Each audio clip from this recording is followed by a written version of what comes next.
What's up, everybody? Axe Wizard here, back with working on my game some more. Neurality 3092.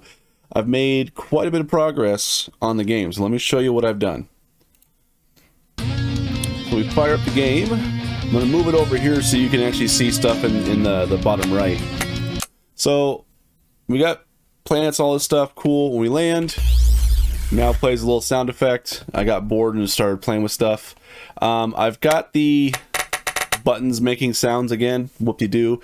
But the big thing is when I hit trade, we have a working trade screen. So there's a lot to this. This seems pretty clear to me, but it might not be to somebody who hasn't worked on it. So I would love your feedback on it, just like looking at it from here, if this makes sense to you. So keep that in the back of your mind, and then I'll walk you through the screen, and then I'll also afterwards I'll walk you through what it took to make this happen. So this is a fairly basic screen. It's not really stylized that much. The only thing that's stylized is, like, you know, I've got colors. It makes sounds when you mouse over things, and it's got a different font. You might notice that the image and the description changes when I mouse over something, so that's kind of cool. So how it works is you pick out what item you want. So say food supplies. And you can see here it's like it's very low, and the price is only 60. It's in green. So, and you also look down here. So whenever you click an item, it updates what the item is, and also updates you know, the price here. So I can see if I wanted to buy this, you want to buy low and sell high. So if I have a bunch of stuff here, I can click this and I can buy a unit of this item. So a unit is a ton. I use like the spelling for the metric ton because, you know, nobody but dumb Americans use the whatever we use. I don't even know. I think it's called the imperial system. I don't know, but it's like all those memes about like Americans will use anything but the metric system. So yeah, so it shows what available cargo space you have. It shows the available funds you have. And then over here at the bottom, which you should now be able to see because I should be out of the way, you can see the net change. So you can see that we've purchased 300 credits worth of stuff. And so our net change is minus. So if I were to come in here and sell a bunch of this stuff, so I can just sell it all. Bam, we're back to where we started. So these little buy buttons here, you notice it has a little helpful thing here. So if you just click it, it buys 1. If you shift click it, it buys 10. And if you control click it, it buys max. So the max is determined either by cargo space or funds. So, you know, if you're buying something super cheap and you can buy like just billions of it, but you've only got like a space for 100 tons, then it will just limit it to your tons. And the same thing for sell. You can click to sell 1, shift click to sell 10, and then you can control click to sell the max. So that's all that is there. But yeah, I'm pretty happy with how this is. It works really well. And then when you've got something that you want, you can hit finalize trade. So you'll see that finalize trade is grayed out until you can actually buy something. So say if I really want to buy some ancient fossils, I'm just going to stock up on those as many as I can. I've got 0 credits. Cool. Finalize trade. Right? And then so now if I go back into trade, you can see I've got 0 credits. If I select something, you'll see it updates the color of the available funds. I don't have enough funds to buy it, so I can't really do anything here unless I go through and I oh, it doesn't update how many fossils I have, even though that's weird. Okay, so small bug there, but it actually had the fossils, so I can hit finalize trade again, and then I'm back to where I started. So let's try something here. So let's see, helium 3. Tell you what, let's go to the moon. I also got a sound effect that plays when you leave. So let's try to make a profit really quick here. So I think I set the moon to have the only item it sells should be cheaper. So if we go here, so helium-3 is 450. So if I want to buy the max I can of that, which is just 2 units basically, I'm going to finalize trade. And then now I'm going to go over here to Earth. What's up, Earth? And then if I go right here, and I go to trade goods, and I go helium-3, I should be able to sell all I have for a very slight profit. So I started with 1,000, and now I have 1,040. It only shows 940 though. Oh yeah, because I was only able to buy a certain amount. So there we go. So now if I go back in, I start out with 1,040. So I mean, I could. This is a legit trade route if you want to make like 20 credits at a time. You know, goods sold on the moon are gonna be slightly cheaper because, you know, the main export here is helium-3, the only export. So we'll buy as much as we can, finalize trade, and then we'll go back out to where we were. So whoop, we'll land. And then we will go in here and go to helium-3. We'll sell as much as we can. Finalize trade. Look at that. We're now rich, baby. 1,080 credits. So yeah, there you go. There's the trade system working. Yeah. Holy cow. I am so glad that this works because this table took up a lot of my time. Turns out Godot doesn't really have a clean way of doing a table. They've got a few different ways, but they all have their pros and cons. And I ended up just making my own table. So let's go into... Let me make sure I didn't forget to show you guys anything. So I defined cargo space for ships, blah, blah, blah, added more sounds, trade window. Okay, so that's all I've done since last episode. So now we'll jump into...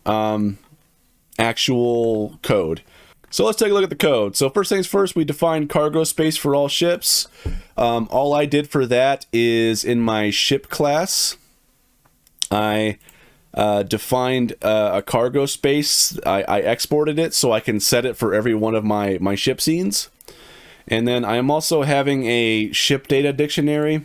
Same pattern I was doing before, to where if I need to contain any state data that we need to persist after we are destroyed. Because remember, our main node, whenever it brings up a window, so whenever we, you know, so here we exist, whenever we land, our ship is gone.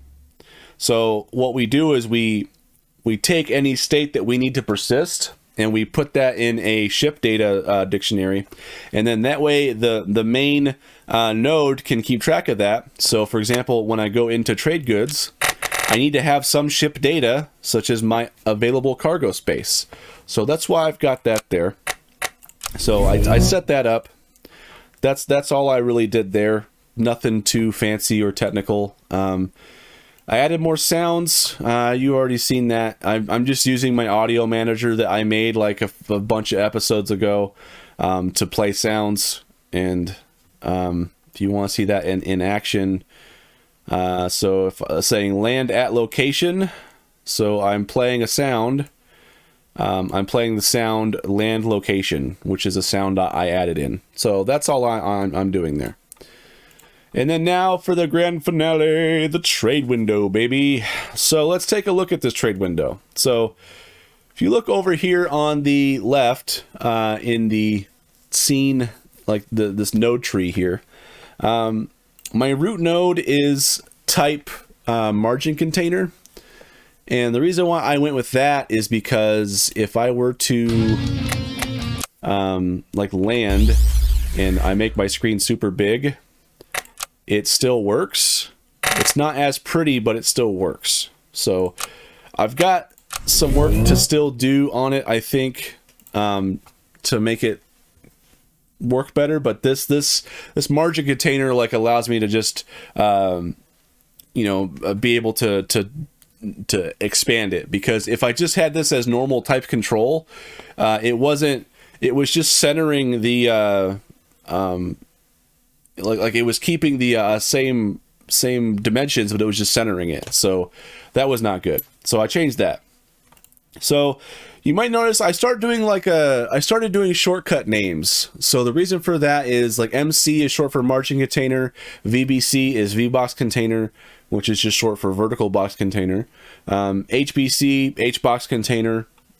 So I just shortened those names. So the non-relevant nodes that I don't need to manage with code, I just give short names of what they are. And then the nodes I actually need to manage, I give them a name relevant to what they are. So image current, this is a texture rectangle.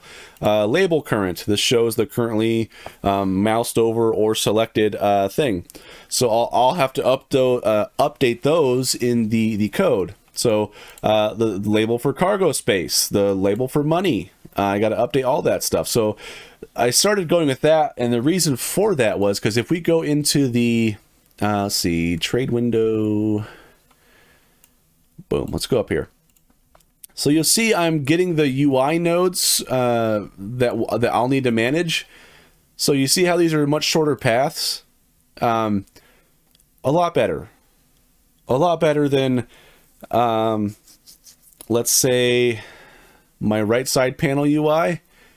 You can see over here, like these paths get super long and they just go off the screen, and it makes it really hard to read it. So this is almost useless because it's got like too much like data. Like I can see, okay, margin container, VBox container, blah, blah, blah, blah, blah. But if I go back here, this is a lot easier. So if I have to change up my node tree here, so say if I decide I want to go through and style it, and maybe I might add a few more containers here and there, it'll be much easier for me to go through and update these paths and then make all my UI elements still work. So that's why I did that there. I think that was a very helpful change. I haven't really seen it like done by other people, at least like in tutorials and stuff that I've looked at, but I found that very helpful for me anyway. So good stuff there. I guess I should talk about, let's just jump into how I made the table work. So in my ready function, I'm basically creating this table. So I'm getting what items this location offers for sale. And then when I start doing my actual table here, I'm basically creating a header row, which is a HBox container. And then I'm setting the size flags horizontal to be 3. So what that means is if I just click on like my table here, which is a VBox container, and I go back to the inspector and I go to size flags. So you have this horizontal here. So if you just have only fill checked, it's size flag 1. It's number 1. If you have only expand checked, it's 2. If you have both fill and expand checked, it's 3. If you look at the documentation for it, so if we go back in the code and I control click HBox container, I guess this would actually be part of control. So you see here over here it says it's part of control.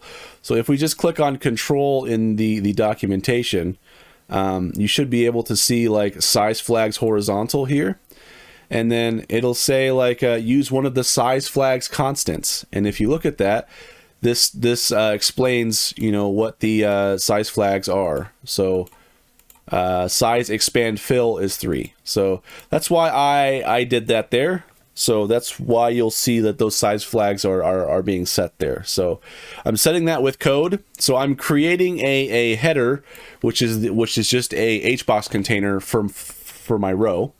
And then for every one of my cells I want to add to that row, I'm basically just adding in whatever I want. So in this case, I'm just using 4 labels for my header. Every time I create a label, I'm also setting the horizontal size flags. That way we maintain uniform space. And then I'm setting the text to whatever I want it to be. And then once I have all of my table cells created, I'm appending those, or I'm adding those as children to my headers. And then once to to my HBox container, which is called headers for this case. And then once I have all that constructed, then I add the HBox container to my table, which is just a VBox container. So this is the best way I found to do it because it lets me do what I want to do. I'll get into that in a second, but so you can see here, I'm just iterating through every item in the items that this location offers. And I'm doing a few things to like calculate price and price rating, basically just be able to populate the data. And then I'm just doing the same thing. So you see we have var row, which is an HBox container. Again, setting size flags. I'm also setting up some signals for it too. So I'm connecting signals for whenever you mouse over or exit the row. And then there's a GUI input signal that it also emits that I'm using for my row click function. So this determines what happens when you click on it. So once I connect those signals, then I'm just going through and I'm just setting up all the column data. So you can see I've got column 1, which is a type label. Again, setting size flags, setting the text to what I want it to be, appending all the columns to my row. And then once I have my row constructed, I am adding that row as a child to my table. And then I'm also adding horizontal separators after each row because it makes it look nicer. And then, so that's how I was able to get the table to work. And then to better track changes in the table cells. So what I'm doing is I have this table cells dictionary, and I'm just storing the references to all of this. So for example, column 1 is the actual label element.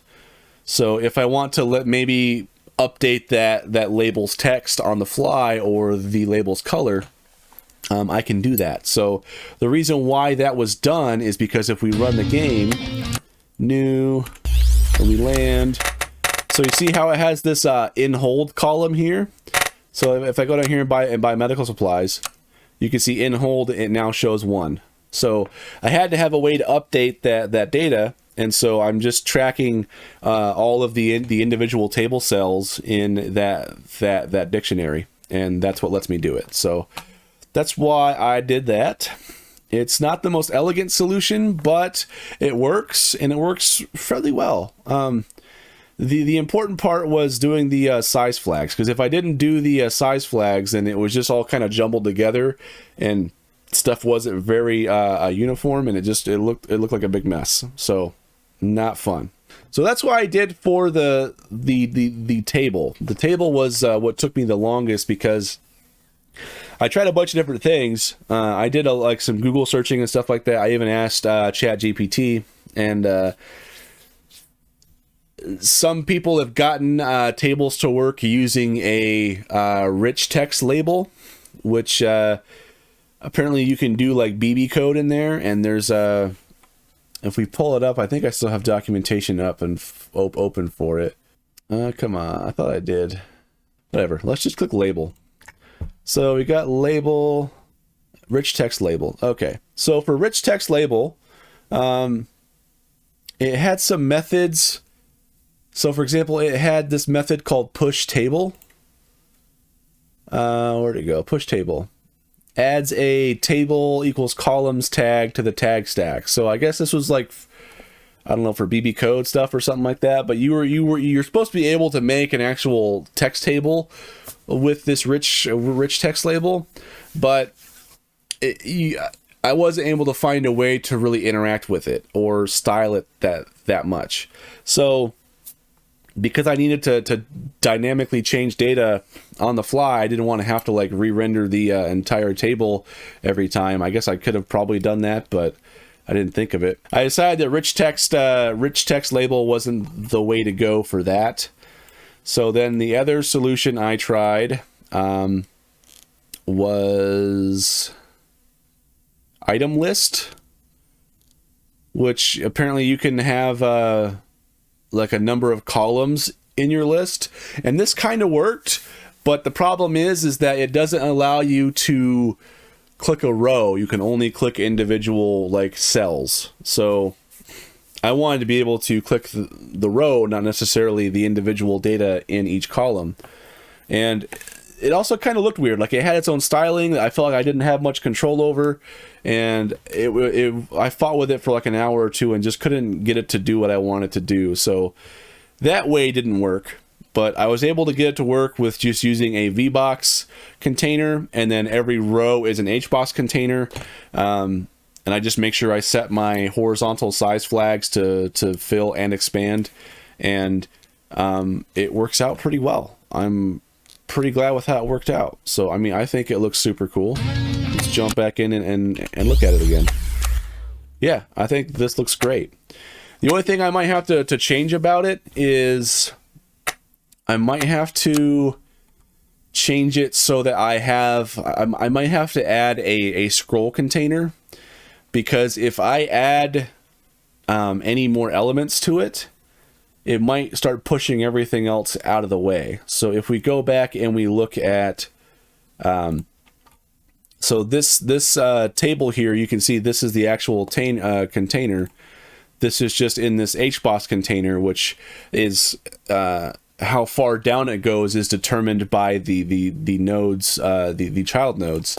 So my table doesn't have anything here, so this isn't pushing this down farther at all. But my this VBox container for my image and my label, you can see how this is just sized to contain that. So if either this table or this this section here gets super far down, it's going to push everything farther down. Because if you look here, I've got a second HBox container that has all the other stuff, and so if this stuff pushes all that farther down, it's not going to be good. So I might have to add some sort of a scroll container there, which I think might allow me to specify some sort of like max width or something. That way, if I have like, you know, if I add a bunch more trade commodities, I'm not pushing everything else out. So that's the meat of getting that to work. The rest of this is just kind of putting things in containers and then setting the size flags and also the alignment properties to be where I want them to. So for example, this whole section here, this is one big VBox container that I have the alignment set to end, which pushes everything down. And then if you look at the first child, this HBox container, you see it's pushed down. So it's got quite a bit of room to go, but it's actually pushed down. So I thought that was pretty cool how that works. So I'm starting to feel a lot more comfortable with Godot UI, and I would never be able to do this in GameMaker. I have no idea how I would have tried to accomplish making a trade screen in GameMaker if I hadn't decided to port all my progress to the Godot engine, because GameMaker doesn't have any UI system. You just you got to program everything yourself. And yeah, I'm like, my eyes are glazing over. I'm starting to yawn just think about it. So I'm just gonna move on. But so this yeah, I'm starting to feel a lot better with UI. I think styling wise, it's not great. I'm not quite sure how I want to style it, but I do know that my first start would be creating some more themes. So I've got like 3 themes right now. So I've got like a theme, and then they're mostly just determining font size. So for example, this font here, this is all the button theme. This small font here, this is my HUD theme, and then this large header font theme. This is for the large header font.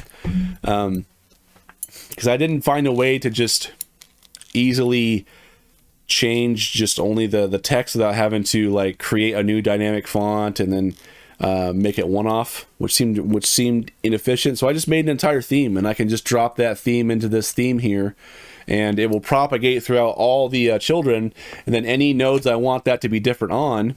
But I can just drop that theme into anything I want to use that for, and it seems to work fine. So I'm not sure what I want to do for styling, but I mean, I've got my own custom font there. I'm using the XO2 font, and I think it looks pretty good for my space game. It's pretty clear, it's pretty readable, it's interesting, it kind of goes with the theme. I think for the background, maybe I might just generate some art that's kind of like dark background, so like there's some texture. Maybe I could add like a frame for the image. That could be kind of cool. Yeah, there's definitely some things I can do to spruce that up. But for now, basic UI, I'm happy with how it works, and I'm just going to move on. So yeah, as far as the rest of the screen, it's just a matter of like connecting signals. Like there's a lot of code here. Like I've got 450 lines of code on this screen alone. And a lot of it's just like you have all these auto-generated functions, and when you connect signals from the node inspector, so these don't take up too much, but determining what happens when you buy and sell. So I've got functions for buying and selling. So if you take a look at buying, this helper function takes in the amount to buy, and then we're just determining like, so I have it set up so if I pass in -1 for the amount to buy, that means that we want to buy the max that we possibly can. So what we're doing is we're setting our amount to buy to be how much we can afford. So, you know, if I can afford 5.99 items, I can only afford 5 items, because 0.99 does not equal that sixth item. So I'm rounding it down. I'm flooring it. So that way I'm only buying what I can actually afford. And then I'm also checking if we have enough cargo space for that amount. And if we don't, then we are limiting the amount to buy by how much space we have available.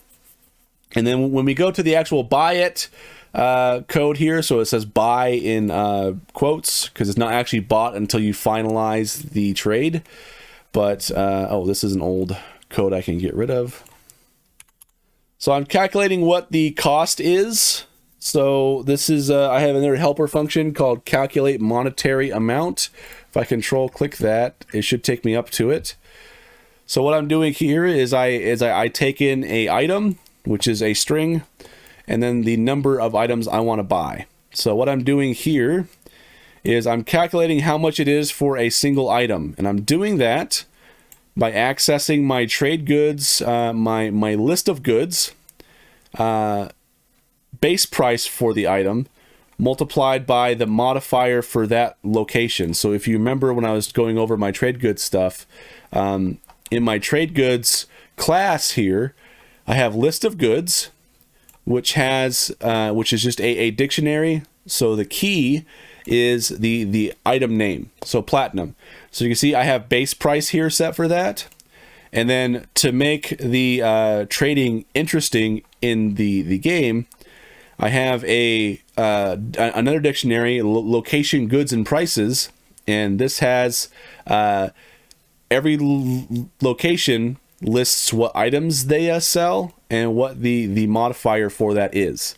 So again, like if platinum is 500 credits, you multiply that by 1.1, it's a 10% increase. So 550 credits would be the going rate for this location. So that's what I'm doing there. Location items is, I think it's passed in when main calls it. So I have it set as a local variable up here. Yeah, so loc items, oh no, it's not set. I'm setting it as a local variable here, and I'm just setting that so I don't have to call this every single time. So that's what I was doing there. Let me go back to where I was. So I'm just getting what the base price is and then multiplying the modifier, and then that gives me the amount for a single item, and then I'm multiplying that by the number of items that I want to buy or sell. And I'm doing this stepify function to make sure that I'm only have 2 decimal places, because I don't want to have like something costing like 69.999999 and just endlessly repeating. I just want 69.99, right? That's what I want it to be. So it's handling that for me. All right, so if you go back to buy, so we calculated what the cost is based on the item we're buying and and the number of items we want to buy. And we are deducting that from our inventory data, which is passed in from main. And we're also increasing our amount to buy. Oh, inventory data. I should probably cover that too. I don't think I covered that. So here I declare on main, I declare a dictionary called inventory data. And right now this holds funds and total bulk. And then I also add all the items that we currently have to it. And again, this is because I'm not storing this data on the ship. I'm just tracking it in main. I have a to-do here to maybe make it its own class. I don't plan on having a really complex inventory system. Like, it's not stuff you're going to be able to pop open a menu and, you know, organize stuff in a grid. I don't have a need for that for this game. But I do need to be able to track how much cargo I have in my hold and what items I'm currently holding on to. And I also just threw in, like, you know, how much money I currently have there as well. So I'm tracking that there. I could probably get rid of this variable, to be honest, but I made that before I made this. I just threw it in there. I might refactor that later. But I'm taking this inventory data, and whenever I call the window for the trade window, let's see, location trade goods. I'm setting the trade UI location data, ship data, and inventory data values to be duplicates of the actual dictionary. So the reason why this duplicate true is important is because it was passing in like the reference to it before, which wasn't what I wanted. So for example, if you have a dictionary A and you set dictionary B to equal dictionary A, if you were modifying something on dictionary B, it would actually modify dictionary A. And that's not what I wanted. I wanted it to copy its own data. And the reason why is because if we go into our variables here, so I've got inventory data that's just declared but not initialized. So this is technically null. And then I also have a original inventory data dictionary that gets updated in struct, so I can track the changes for our summary. So whenever we buy a new item, when I update my summary, I'm just going through item by item and then seeing like what we bought, what we sold, and that's how I'm tracking that there. So let's go back to where I was. Buy. So we're just updating the inventory data, which again is a local copy for this screen. And so that allows me to, that when I finalize the deal, I can pass that along in my signal back to main, and then main can actually set inventory data as the updated dictionary. So that's how I've got that working. I think this is code that I no longer need anymore because I was having a problem where I wanted to make sure that, because if you look at main for inventory data, you can see I've only got funds and total bulk, but in the game when I start adding stuff to it, I'm also adding all the items that are currently there. So that's why I have like at the very start of my ready function. I got so much stuff here, man. I got to organize this better, but it's working. So what I'm doing is I'm going for every item in my location items. I'm just seeing if it's present in inventory data. If it's not, then I'm just initializing it to be 0. So that way the actual key is present, but the amount is 0. That way I'm not trying to calculate null values, which would throw errors and crash my game. So that's what I'm doing there. So I just added that at the start of ready because I kept running into that while I was programming. So let me go back to buy. I can get rid of this because we're doing that already. There we go. Save. So then I'm just increasing that. So if my selected item is platinum, then I'm just increasing the amount of platinum that we have on board by like the amount that we were wanting to buy. I'm also adding this stuff since I'm storing table cells in a dictionary, and every dictionary key is holding a array. The second array is or the second index of that array, because they're zero indexed, so 0 and 1. 1 is the second index. That is the actual label for our in hold. I'm just updating the text of that. So that's what I'm doing there. I have a to-do here to format currency. So if you have 1,000, it's like it's adding the commas in there. Right now it doesn't do that, but it's a small thing that I'll do later. So I've got a to-do there. I'm also setting it to be color green, which I defined up above. If you have enough to buy it, if you don't have enough funds to buy at least one of the selected item, it turns it red. So that's what we're doing there. And then I have this update summary function. So every time I buy or sell, I'm updating the summary. So here I'm just calculating. The total that we bought, the total amount the total amount we sold, and then the net change in our funds. So I'm going through every item in our items for for this location. I'm just getting the diff of what we have now versus what we started with, because we're tracking that original inventory data. And then if the diff, so inventory data minus original inventory data, if the diff is greater, that means that we bought some items, so that means that we need to increase total bought. And then if it's lower, then we sold some items, we need to increase total sold. And I have this calculate monetary amount function, which I think I showed earlier, so we're using that there. I think I showed that earlier. Yeah, I did. Okay, so let me go back up here, update summary. So I'm just calculating all that for each item. So for every item, I'm just going through and then just sort of tallying those up.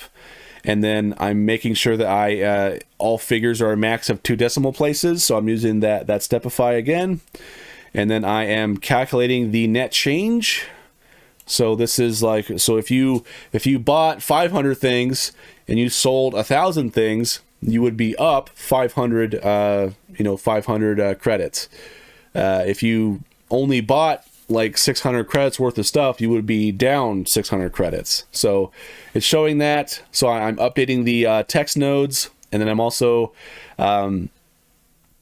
determining if the button finalize is able to be clicked or not based on net change. So if net change is 0, that you shouldn't be able to hit finalize deal, because there is nothing to finalize.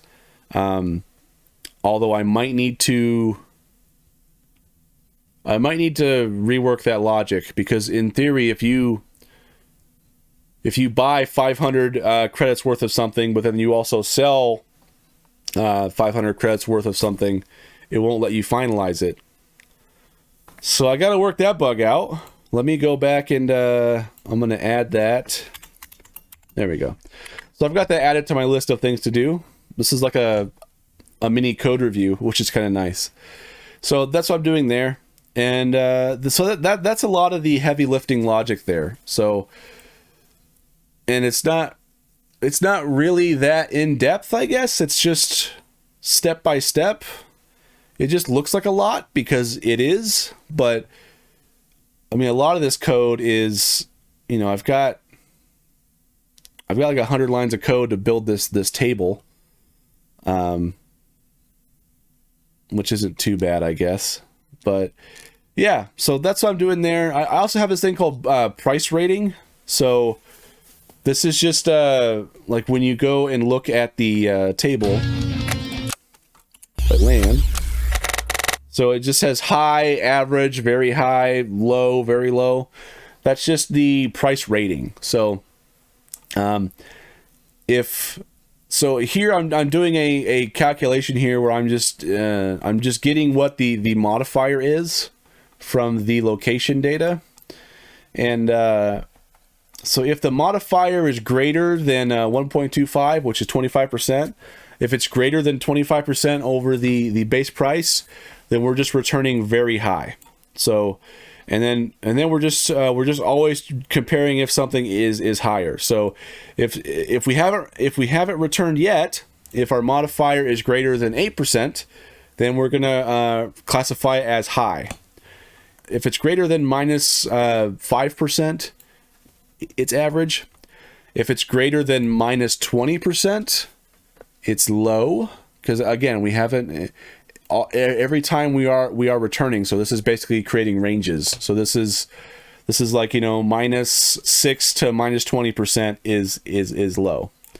And then if we haven't returned yet, that means that it's greater than minus 20%, and it's like you know, it's lesser than, actually, because negative. Just return very low. So that's what we're doing there. And then once we have the rating determined, we're also determining what color to use. So we're just setting color very red, normal, green, very green, for very high, average, low, very low. So that's what we're doing there. And update selected data just updates UI elements and stuff. That's all it really does. But yeah, that's a lot of the functionality of this screen, and it took me a few days to get it, but I'm pretty happy with it. Looks okay, and the functionality is pretty cool. I think there's one other bug I gotta fix where, like, if I buy something and then I also sell it, I don't have any more to actually sell, but the sell button is enabled still. Which, it's not actually subtracting anything because I've got code that does that, but I would like this to be disabled if you don't actually have anything to sell. So I've still got to fix that, but yeah, I'm pretty happy with how this looks, and I'm starting to get pretty excited with it. The fact that I can go over here to the moon, and I could go here and just buy as much helium as I possibly can, finalize that trade, leave, and then I go to the Earth and I sell it for like a 1% profit. Like, it's tiny, but I can do that, and that's super cool. So if I go here to helium, I still got to figure out why it's not showing up in my hold as well. So I can sell all that, finalize that trade. That's just so cool, man. I love it. Okay, so fix trade window bugs.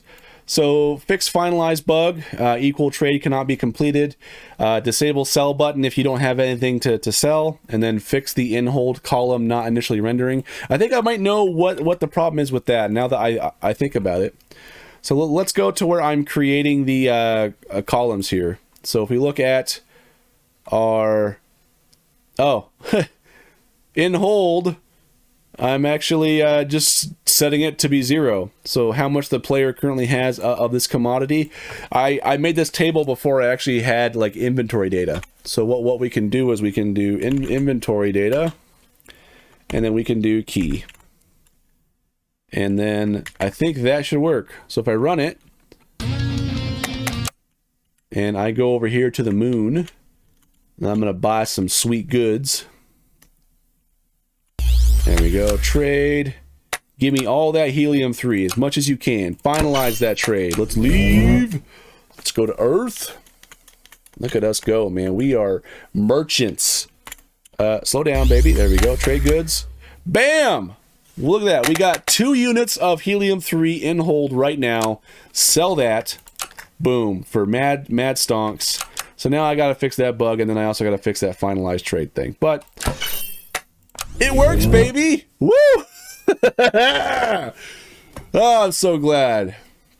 I'm so excited. Like, that doesn't, it might not seem like much, but that's going to add a lot to the game. Like, that's going to add one revenue of or one avenue of the player to get some income, some revenue, so that they can upgrade their ships, buy new weapons, hire escorts, bribe guards. I don't know, like bribe. You know, you might be flying around, and once I program AI more, there might be some fighters flying around that are scanning you, And if you're carrying like contraband goods, maybe you got to pay off the authorities. So I might add that there. Who knows, man? But I'm pretty happy with it. I'm liking how this is working out, and it's starting to feel like a game. And I actually find myself just kind of booting it up and then just playing it a lot now, which is fun. So, like, I'm gonna duke it out with this fool. What, you want a piece of me? You know who I am? I'm the guy that misses with missiles. That's who I am. Get him, buddy. Yeah, I got one of my pals here. What? You want a piece of me? Oh god. I didn't know that you could rotate that fast. I'm sorry.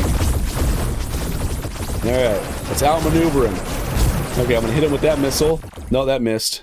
Okay. Oh, there's one of these big slow guys. These things can turn super fast. So I'm gonna just light this fool up. There you go, you missed me. This guy's got a lot of health, man. I'm gonna try to take it easy. There we go. Woo! Victory. And look at that. The ships go back to what they're doing. I like it. So combat is like super basic right now as far as just you aim your ship and pew pew. But when I start adding in more and more weapons, that's going to be fun. So I'll have some weapons that do some wonky things. Maybe I'll have like repair droids that you can defend or deploy that will try to repair your ship. And you know, maybe you can have like these battery drones that try to charge your shield while you're in combat. Like that could be cool. I don't know. I could have attack drones. I'm thinking like Protoss carrier. Like, I got so many ideas. I just want to implement them all right now, but I can't. I'm only one person. So, like when I played StarCraft, I like having Protoss carriers. I thought that was so cool to just roll up with like 6 of those bad boys, and then just watch all those little ships deploy out. Pew, pew, pew, pew, pew, pew, pew, pew. So, I definitely want to add some carrier class ships that will actually deploy either fighters or even just like small attack drones. And then when I start working on ship AI more, I want to have different attack patterns based on the class of ship. So for example, if it is a freighter like this guy, he's just going to focus on getting the hell out of there. He's got turrets that will try to defend himself, but he's not a combat ship. He is a freighter. He just carries goods, so he's going to try to get the hell out of there as fast as he can. Smaller ships like fighters, I want them to be able to strafe. So I want them to strafe through, and you know, if I'm say I'm escorting this ship right here, I want fighters to come through and like just run through us. So just come pew pew pew pew pew as fast as they can, and then wait for the turn around a little bit, and then come through and then strafe again.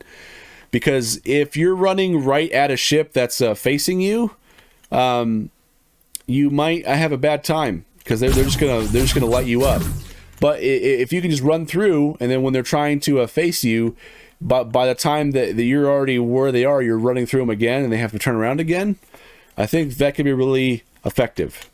I might also have like, I might make them make use of their strafing buttons, so that because fighters can strafe a lot faster than like big ships can. So I might implement that as well. But yeah. Anyway.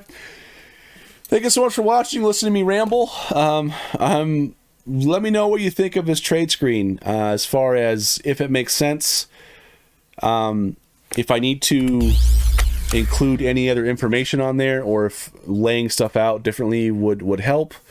But I think what I've got, it seems pretty clear. You pick what item you want to trade, you buy and sell as much as you want, and then when you're happy with what you got, then you finalize the deal. So yeah, I'm pretty happy with how it's working, and I think it makes sense.